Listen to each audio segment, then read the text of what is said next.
retour dans le live TV Finance, merci à vous. Si vous venez de nous rejoindre, on passe tout de suite au chrono CAC avec Eric Seban, trader et coach chez Perceval Finance. Bonjour Eric. Bonjour Eleanor. Alors Eric, le CAC a remonté hier après 2 séances de repli. Aujourd'hui on s'attend à une journée plutôt calme. Qu'est-ce que vous envisagez ?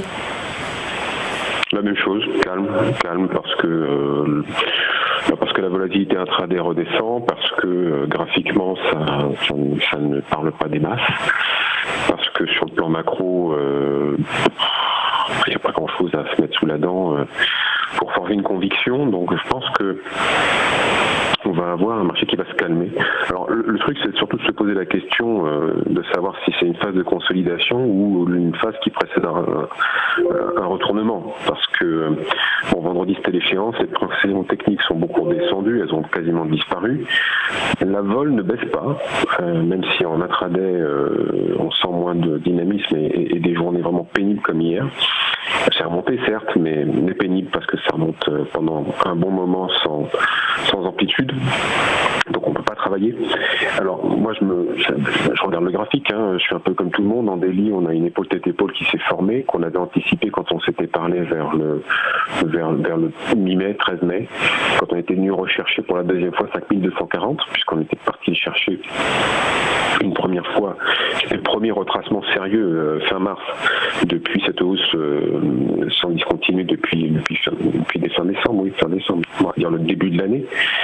Premier retracement le 1 mars, et puis deuxième, donc mi-mai, qui était potentiellement la formation d'une épaule tête-épaule, avec la zone 440-430 qui pouvait être la zone de deuxième épaule. Donc on l'a atteinte, et puis on est reparti en arrière, sans venir chercher la ligne de coup à 5440. Bon, tout est assez évident, c'est un peu trop coup du fil blanc à mon sens pour que tout cela fonctionne. Et justement, la hausse stoppée, d'où peut venir le relais, on ne sait pas. De toute façon, sans tellement finalement de surprise, le marché évolue dans le range dans lequel il évoluait l'année dernière. Il a évolué un long moment entre 5240 et 5540. Pour l'instant, pas d'initiative au-dessus, pas de catalyseur pour, et puis pour le moment également on tient 5240 par le bas. Donc est-ce que l'on va continuer à faire le ping-pong entre ces deux bandes ? C'est bien possible. Il faudrait, pour que le marché prenne une direction, alors soit qu'il reparte à la hausse, soit que les opérateurs s'inquiètent fortement, qu'il aille casser 5240, il faudrait une nouvelle. Il faudrait quelque chose un peu fort, parce que là, c'est pas simplement pour le plan de chartiste que les choses vont se déclencher parce qu'on va casser 5240.